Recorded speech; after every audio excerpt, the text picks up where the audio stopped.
Le 18 février 1993, la soirée qui avait commencé tranquillement pour la famille prit une tournure dévastatrice.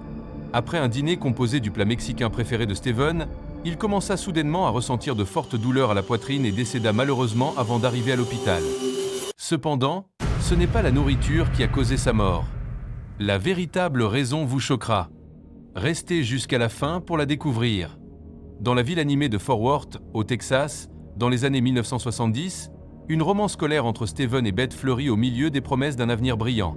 Steven, charismatique et plein de rêves, et Beth, une athlète exceptionnelle, scellent leur amour par un mariage précoce. Pourtant, la vie militaire de Steven amène la jeune famille à faire face à des défis imprévus, mettant à l'épreuve des liens qui semblaient indéfectibles. Avec la naissance de Marie, la dynamique familiale commence à changer. Les déménagements constants et la distance émotionnelle croissante créent des fissures qui menacent de faire s'écrouler tout ce qu'ils ont construit. Après des années de tension, Beth prend une décision courageuse, s'engageant sur une nouvelle voie qui l'amènera à retrouver l'amour, mais aussi à affronter de nouveaux dilemmes. Marie, quant à elle, grandit au milieu de cette tempête, naviguant sur une mer d'incertitude et essayant de trouver sa place dans le monde. Une série d'événements inattendus la force à prendre des décisions drastiques, entraînant des conséquences que personne n'aurait pu prévoir. Dans un déroulement tendu et inattendu, de sombres secrets émergent, révélant la fragilité des relations et le poids des choix faits dans le feu de l'action. Ce qui suit est un jeu complexe de responsabilité et de culpabilité, où chaque personnage doit affronter ses propres démons pour tenter de trouver la rédemption. Cette histoire, marquée par l'amour, la trahison et les nouveaux départs, invite le lecteur à explorer les méandres des relations humaines et la complexité du pardon. Mais, à mesure que les pièces du puzzle s'assemblent, une question demeure. Jusqu'où peut-on aller lorsqu'on est poussé à bout ? Si vous êtes aussi intrigué que moi par cette histoire d'amour, de secrets et de rebondissements choquants, alors vous ne voudrez pas manquer le prochain chapitre. Abonnez-vous à notre chaîne dès maintenant. L'histoire commence à Fort Worth, au Texas, pendant les vibrantes années 1970, une époque marquée par des changements sociaux et de nouvelles opportunités qui façonnaient l'avenir de nombreux jeunes. Dans ce contexte de croissance et de promesses, Steven, le fils charismatique d'un modeste propriétaire d'agence d'assurance, se distinguait comme une figure importante au lycée local. Son charisme naturel et sa présence marquante le rendaient populaire parmi ses camarades, un leader né dans n'importe quel groupe. Aux côtés de Steven, Beth Lomé brillait comme une étoile montante. Dotée d'un talent athlétique exceptionnel, elle participait à des compétitions d'athlétisme, de volley-ball et de basket-ball, en plus de diriger le club d'honneur de l'école. Sa détermination et sa discipline étaient évidentes pour tous ceux qui la connaissaient, et son sourire chaleureux faisait en sorte que tous ceux qui l'entouraient se sentent spéciaux. Beth n'était pas seulement une athlète, mais aussi une source d'inspiration pour ses camarades, une personne qui trouvait un équilibre parfait entre sa vie scolaire et ses passions sportives. La romance entre Steven et Beth commença de manière innocente, comme tant d'autres romances adolescentes. Ils partagèrent des rires dans les couloirs de l'école et des moments doux sous les gradins pendant les matchs. Cependant, à mesure qu'ils passaient plus de temps ensemble, leur relation évolua rapidement vers quelque chose de plus profond et de plus significatif. Ils devinrent la définition même du couple parfait, admirés et enviés par beaucoup. Leurs amis voyaient en eux un partenariat qui transcendait les difficultés typiques de l'adolescence, une union qui semblait destinée à durer éternellement. En 1974, peu après que Beth eut 18 ans, le couple décida de franchir une étape importante et de se marier. Ils croyaient fermement que l'amour qu'ils partageaient pourrait surmonter tous les défis que la vie leur présenterait. La cérémonie fut simple mais pleine d'émotions, avec des amis proches et des membres de la famille réunis pour célébrer l'union de deux âmes si clairement amoureuses. Cependant, la vie avait d'autres plans pour Steven et Beth. Peu de temps après le mariage, Steven prit la décision de s'engager pour 4 ans dans la marine américaine. Motivé par un profond désir de servir son pays et d'assurer un avenir stable à sa nouvelle famille, Steven voyait la marine comme une opportunité de croissance et de sécurité financière. Beth, bien que fière de la décision de son mari, ne put s'empêcher de ressentir un pincement au cœur à l'idée du temps qu'ils passeraient séparés. Ce choix de Steven introduisit une nouvelle dynamique dans la vie du jeune couple, faisant apparaître des défis auxquels il n'était pas encore prêt à faire face. La distance et les responsabilités du service militaire allaient mettre leur union à l'épreuve d'une manière qu'ils n'auraient jamais pu imaginer. Pourtant, armés d'amour et de détermination, Steven et Beth étaient déterminés à affronter tout ce qui se présenterait à eux, confiants que leur lien serait suffisamment fort pour surmonter n'importe quel obstacle. Le 10 juillet 1976, l'arrivée de Marie apporta une nouvelle lumière dans la vie de Steven et Beth. Et la naissance de leur fille fut un moment de pure joie et d'espoir, comme une bouffée d'air frais au milieu des incertitudes de la vie militaire. Les doux pleurs de Marie remplirent la chambre d'hôpital, et en la tenant pour la première fois, Steven et Beth sentirent leur cœur s'emplir d'un amour qu'ils n'avaient jamais connu auparavant. À cet instant, tous les soucis semblèrent se dissiper, remplacés par des rêves et des promesses qu'ils feraient tout pour tenir. Cependant, avec Steven servant dans la marine, la jeune famille dut faire face à un style de vie nomade, déménageant fréquemment entre les bases militaires à travers le pays. Cette transitoriété constante devint un défi important pour Beth, qui devait continuellement s'adapter à de nouveaux environnements tout en s'occupant de Marie. Chaque déménagement impliquait de reconstruire un foyer, de se faire de nouveaux amis et de trouver sa place dans des communautés temporaires. Beth s'efforçait de transformer chaque maison en un foyer chaleureux, rempli d'amour et de sécurité pour Marie, malgré l'impermanence qui les entourait. La vie sur les bases militaires était rythmée par des règles strictes et un sentiment constant de précarité. Il y avait un rythme particulier, dicté par les routines militaires et l'imprévisibilité des ordres de mission. Beth regrettait souvent la stabilité qu'offrait Fort Worth, les rues familières et les visages amis qu'elle avait laissés derrière elle. Les longues absences de Steven, dues à ses obligations militaires, accentuaient son sentiment de solitude. Elle se consacrait à élever Marie au milieu de ses difficultés, essayant d'offrir à sa fille une enfance normale, remplissant ses journées de jeux, d'histoires et de berceuses, créant des souvenirs qu'elle espérait que Marie garderait à jamais. Pour Steven, le service militaire était une vocation à laquelle il ressentait le besoin de répondre.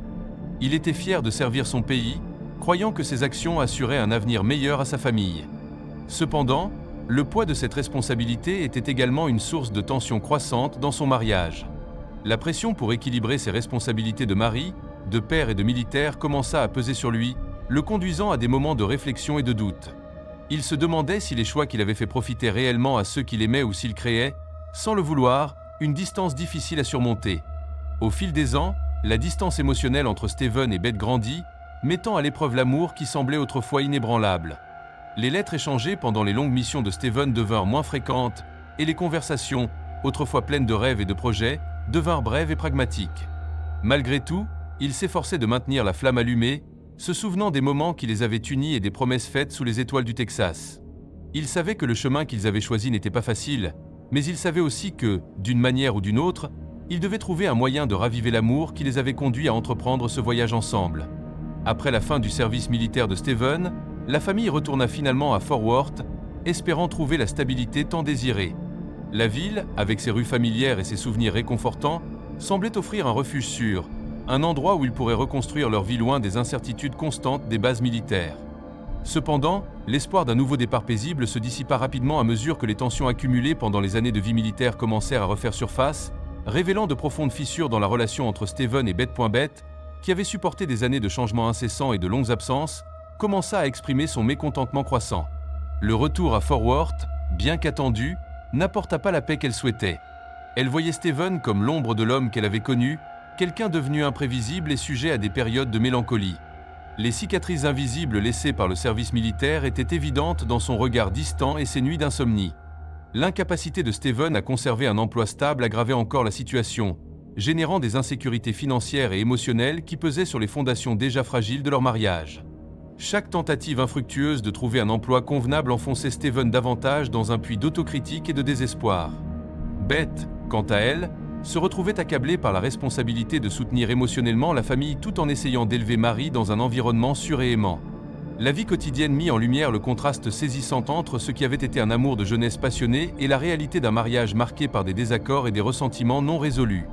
Beth commença à décrire sa relation comme une passion adolescente qui avait perdu son éclat, une flamme qui s'éteignait lentement sous le poids des attentes non satisfaites et des promesses brisées. Steven, quant à lui, luttait contre un sentiment d'inadéquation et de ressentiment, son tempérament devenant de plus en plus explosif et dominé par une jalousie infondée reflétant ses insécurités les plus profondes. En 1979, après d'innombrables tentatives de réconciliation, incluant des séances de thérapie conjugale et des nuits de longues conversations pleines de larmes et d'espoir renouvelés, Beth prit la difficile décision de se séparer. C'était une étape nécessaire pour préserver sa santé mentale et la stabilité émotionnelle de Marie, qui, malgré son jeune âge, commençait à ressentir les tensions palpables à la maison. La séparation apporta un mélange de soulagement et de tristesse, une libération des chaînes d'une relation ratée, mais aussi le regret d'un rêve brisé qui avait autrefois semblé si prometteur et plein de potentiel. Ce nouveau chapitre de la vie familiale promettait ses propres défis, mais Beth était déterminée à les affronter avec la force et la résilience qui l'avaient toujours caractérisée. Elle envisageait un avenir plus prometteur pour elle et sa fille, un avenir où elle pourrait enfin trouver la paix et la stabilité, loin des fantômes du passé qui avaient en tourmenté son cœur. En reconstruisant sa vie, Beth trouvait du réconfort dans les petites victoires du quotidien et dans l'espoir qu'avec le temps et la patience, elle et Marie pourraient trouver leur propre bonheur. Un bonheur qui ne dépendait pas d'un amour perdu, mais de la force du lien indéfectible entre une mère et sa fille. Marie grandit au milieu d'un tourbillon d'émotions et de changements constants, mais malgré l'adversité, elle réussit à s'épanouir comme une enfant obéissante et dévouée. Dès son plus jeune âge, elle montra un talent naturel pour la musique, trouvant dans la clarinette un moyen d'expression qui transcendait les mots. Les mélodies qu'elle jouait dans l'orchestre de l'école n'étaient pas seulement des notes, mais des reflets de ses émotions les plus profondes, une symphonie de sentiments qu'elle ne pouvait exprimer autrement. La musique devint un refuge, une ancre au milieu des tempêtes de sa vie. Les répétitions et les concerts étaient des moments où Marie se sentait vraiment vivante, où chaque accord était une déclaration de son identité unique. En plus de la musique, Marie développa un intérêt vibrant pour l'art et la danse, découvrant dans ses passe-temps plus que de simples loisirs, mais de véritables exutoires pour faire face aux difficultés qui se présentaient. Les déménagements constants pendant le service militaire de son père présentèrent des défis importants. Chaque nouvelle ville signifiait laisser des amis derrière soi, s'adapter à de nouvelles écoles et essayer de trouver sa place dans des environnements inconnus. Cependant, ces expériences lui apprirent également à être résiliente et adaptable. Marie, avec sa nature curieuse et son esprit indomptable, trouva dans chaque nouvelle ville une chance de recommencer, de se réinventer et de découvrir de nouvelles facettes d'elle-même. Cette capacité d'adaptation fit d'elle une personne extrêmement sociable et confiante, capable de se faire des amis facilement et de s'intégrer rapidement dans n'importe quel groupe. À l'école, Marie se distinguait non seulement par ses talents artistiques, mais aussi par ses excellents résultats scolaires. C'était une élève appliquée, cherchant toujours à faire de son mieux dans tout ce qu'elle entreprenait. Pour elle, les études étaient plus qu'une obligation. C'était une façon de se préparer pour un avenir qu'elle espérait brillant et plein de possibilités.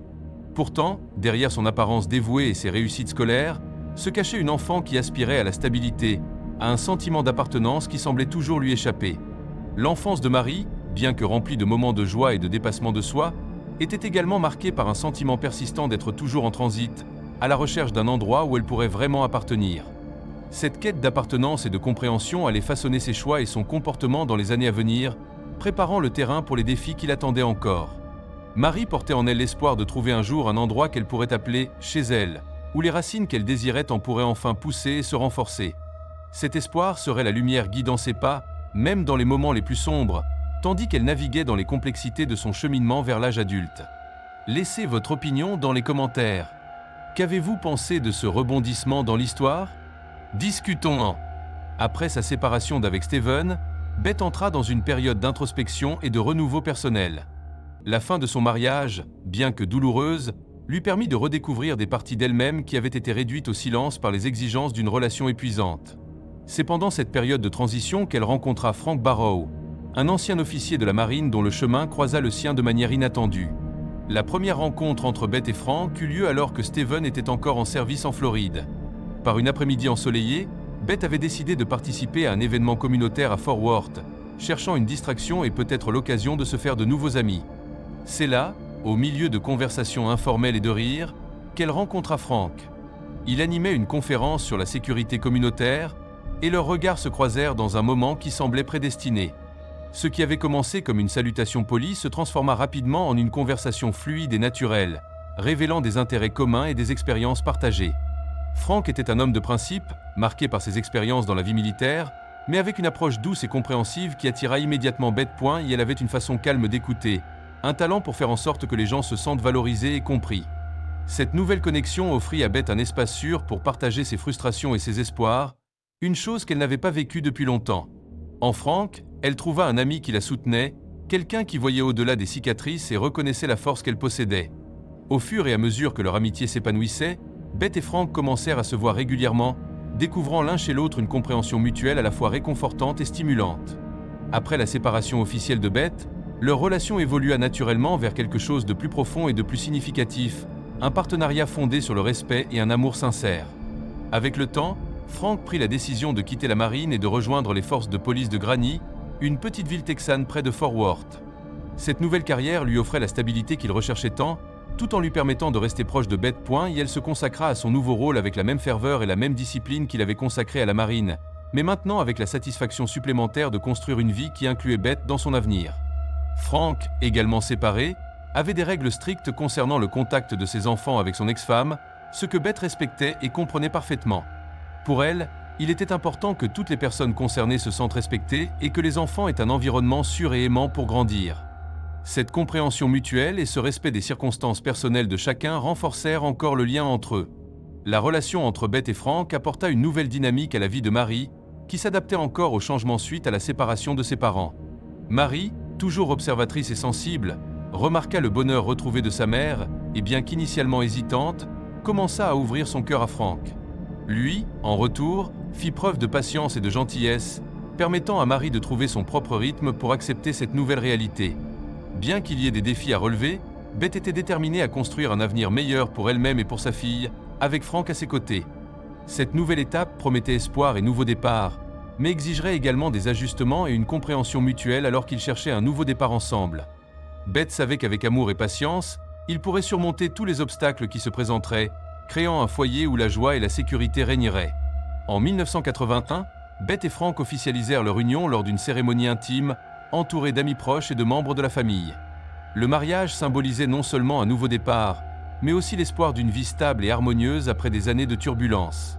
Cependant, peu après la lune de miel, des difficultés surgirent qui allaient mettre à l'épreuve la résilience du couple et de la nouvelle structure familiale. Beth réalisa que, pour subvenir aux besoins du nouveau foyer et contribuer au bien-être de la famille, elle devait trouver un emploi. Cette décision, bien que nécessaire, modifia la dynamique familiale et réduisit le temps qu'elle pouvait consacrer à la maison et à sa fille. L'équilibre entre vie professionnelle et vie privée devint un défi constant, exigeant des ajustements et des sacrifices de la part de tous. Marie, quant à elle, éprouva des difficultés à accepter la présence de Frank comme beau-père. La transition vers une nouvelle configuration familiale engendra des sentiments de résistance et de méfiance. La jeune fille regrettait l'époque où sa mère était toujours présente et avait du mal à comprendre le rôle de Frank dans leur vie. Reconnaissant les défis, la famille fit appel à un professionnel pour les aider à traverser les complexités de leur nouvelle vie. Au cours des séances de thérapie, des sentiments complexes de Frank envers Marie émergèrent, révélant la nécessité d'un dialogue ouvert et d'une compréhension mutuelle. Le processus d'adaptation fut difficile, mais Beth et Frank étaient déterminés à construire un foyer où chacun pourrait s'épanouir, en apprenant à accepter et à embrasser leurs différences. Avec le temps, la nouvelle structure familiale de Beth, Frank et Marie a subi des tensions croissantes qui ont culminé en une crise inévitable. Les différences entre Marie et Frank sont devenues plus prononcées, tandis qu'ils luttaient tous deux pour trouver un terrain d'entente. Marie, maintenant adolescente, remettait constamment en question l'autorité de Frank, défiant ses règles et ses limites. La relation entre mère et fille a également commencé à se détériorer. Beth, tiraillée entre son rôle de médiatrice et ses responsabilités professionnelles, se sentait dépassée. Les exigences du travail et les conflits à la maison laissaient peu de place à des moments de véritable connexion avec Marie, accentuant le sentiment d'isolement de la jeune fille. Le point de rupture est survenu lorsque Marie, lors d'une après-midi à la maison, a surpris Frank dans une situation qu'elle a jugée compromettante. Se sentant trahie et manquée de respect, Marie a confronté Beth, exigeant que quelque chose soit fait. Beth, prise au dépourvu et déchirée entre l'amour pour sa fille et la loyauté envers son mari, a eu du mal à trouver une solution qui convienne à tous. Marie, frustrée par l'inaction de sa mère, a pris la décision impulsive de quitter la maison. Avec seulement quelques affaires dans un sac à dos, elle a laissé un mot expliquant sa décision et est partie chercher refuge chez Steven, son père biologique. La décision de Marie de quitter la maison a marqué un tournant décisif pour la famille. Son départ a laissé un vide profond et a déclenché une série de réflexions et d'ajustements nécessaires. Beth, dévastée par l'absence de sa fille, a réalisé l'urgence de réévaluer ses priorités et l'impact des décisions familiales sur Marie. Frank, quant à lui, a été confronté aux conséquences de ses actes et à la nécessité de réévaluer ses approches. Toujours connu pour sa discipline et ses règles strictes, Frank a dû admettre que son style de leadership n'était peut-être pas le plus adapté à une adolescente comme Marie. Ce fut une opportunité d'introspection, l'amenant à reconsidérer la règle qu'il maintenait concernant le contact avec ses propres enfants et comment cela avait pu influencer sa relation avec Marie. Pendant cette période de séparation, Marie a trouvé en Steven un refuge sûr. Son père biologique, comprenant la complexité de la situation, lui a offert un soutien inconditionnel, lui permettant d'exprimer ses sentiments et de clarifier ses émotions.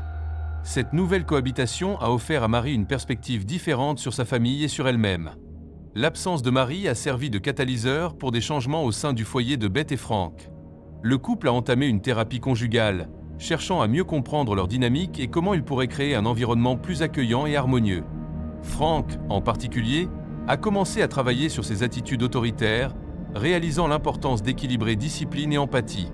Avec le temps, la communication entre Beth, Frank et Marie a commencé à se rétablir, ouvrant la voie à une éventuelle réconciliation.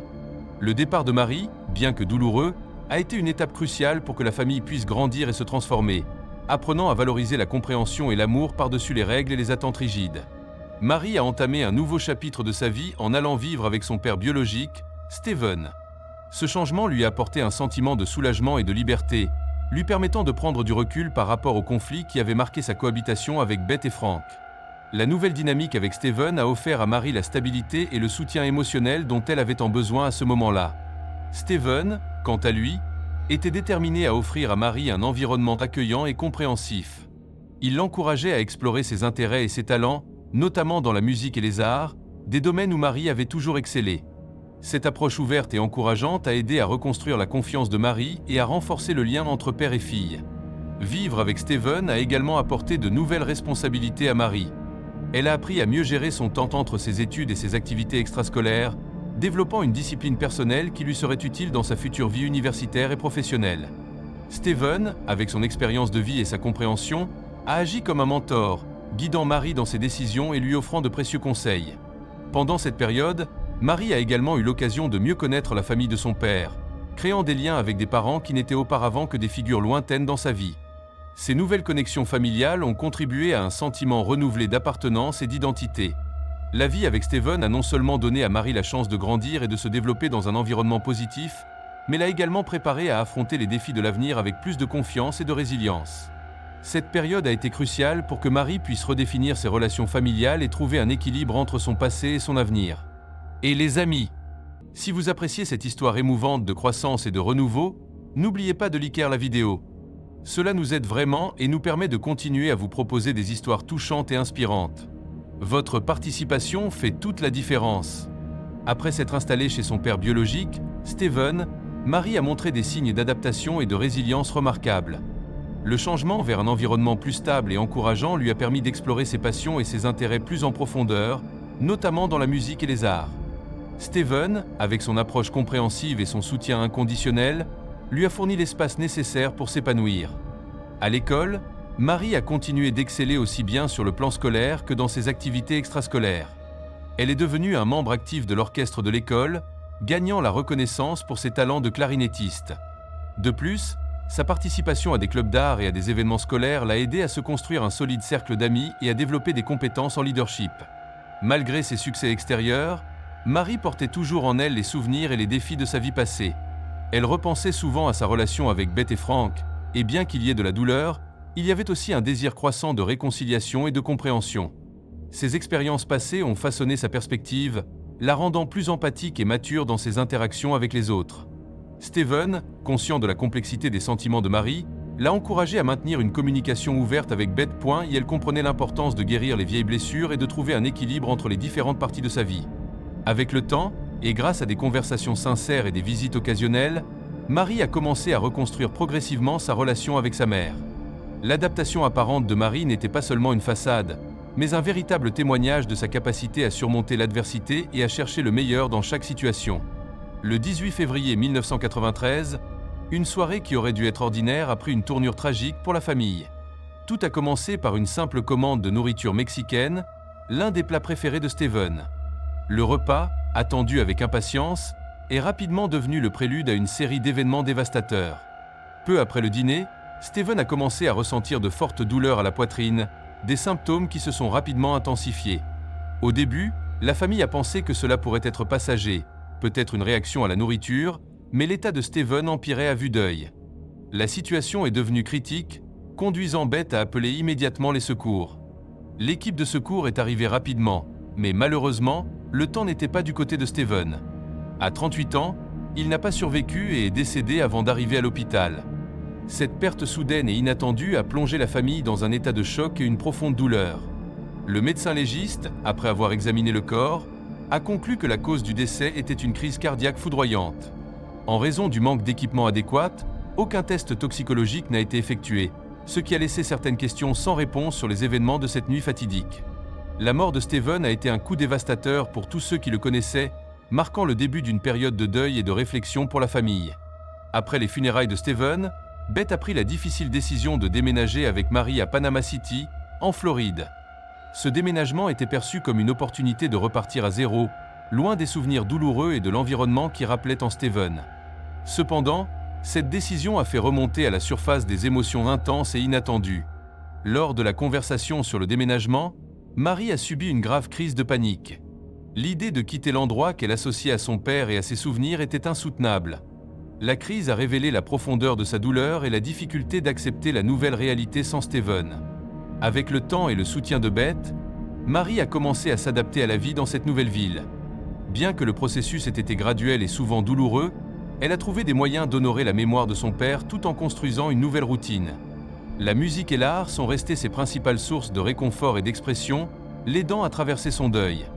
4 mois après le déménagement, l'arrivée inattendue de Frank a bouleversé la fragile stabilité que Beth et Marie avaient commencé à construire. Frank a exprimé le désir de renouer avec Beth, faisant ressurgir des sentiments conflictuels et d'anciens ressentiments. Marie, indignée par le rapprochement de Frank, a eu le sentiment que sa mère trahissait la mémoire de Steven. Incapable d'accepter cette nouvelle dynamique, Marie a pris la décision de retourner au Texas et de vivre avec son grand-père paternel. Ce choix, bien que difficile, a été une étape importante pour Marie, lui permettant de rechercher un environnement où elle pourrait se sentir plus connectée à ses racines et trouver son propre chemin vers la guérison. 1 an après la mort tragique de Steven, Marie a fait des aveux choquants à une amie proche. Elle avait empoisonné son propre père. Le poids de cette révélation a été accablant, conduisant son amie à prendre la difficile décision d'informer les autorités de ce que Marie avait admis. En 1995, Marie a été arrêtée, et l'affaire a rapidement attiré l'attention en raison de la nature troublante des circonstances. Bien qu'elle n'ait eu que 17 ans au moment du crime, Marie a été jugée comme une adulte, un fait qui a encore intensifié les répercussions juridiques et sociales de l'affaire. Lors du procès, Marie a affirmé que son intention n'avait jamais été de causer la mort de Steven. Selon son témoignage, le plan était simplement de le rendre suffisamment malade pour qu'elle ait une justification pour retourner vivre avec sa mère. Beth. Cette tentative désespérée de manipuler la situation familiale a révélé la profondeur de sa confusion émotionnelle et son désespoir de stabilité et de connexion familiale. L'affaire a suscité des débats intenses sur la capacité de jugement des adolescents, les implications psychologiques des traumatismes familiaux et la responsabilité légale. Les aveux de Marie et leurs conséquences ont non seulement eu un impact sur sa vie, mais ont également laissé une marque durable sur tous ceux qui l'entouraient, soulevant des questions sur le pardon, la justice et la réhabilitation. Le procès de Marie attira une grande attention du public, et le principal témoin de l'affaire était Stacy, sa meilleure amie, qui avait révélé les aveux de Marie aux autorités. Stacy a été confrontée à un dilemme moral en témoignant contre son amie, mais elle a compris l'importance de sa participation à la procédure judiciaire. Les avocats de la défense de Marie ont plaidé qu'elle avait déjà immensément souffert de la perte de son père et des conséquences de ses actes. Ils ont souligné sa jeunesse, son traumatisme émotionnel et les circonstances familiales complexes qui ont conduit à cet incident tragique. La défense a cherché à démontrer que Marie n'avait pas agi avec une intention malveillante, mais plutôt par désespoir et confusion. Malgré les arguments de la défense, le tribunal a condamné Marie à 28 ans de prison.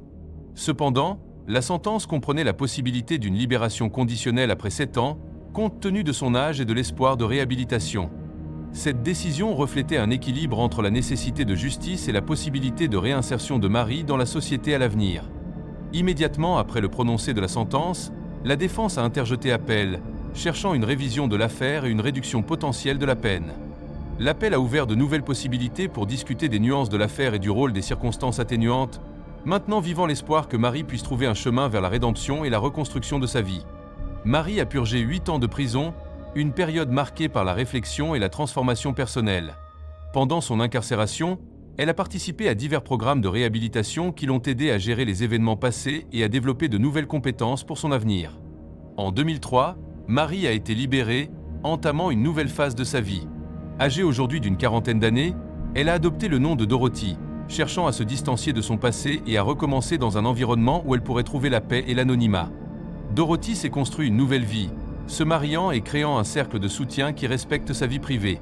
Les détails sur sa vie actuelle sont soigneusement gardés secrets, lui permettant de vivre paisiblement et à l'abri de l'attention indésirable qui a marqué ses années précédentes. Cette nouvelle identité et cette nouvelle vie offrent à Dorothy la possibilité de prendre un nouveau départ, loin des ombres de son passé, tandis qu'elle continue à rechercher une voie de paix et d'épanouissement personnel.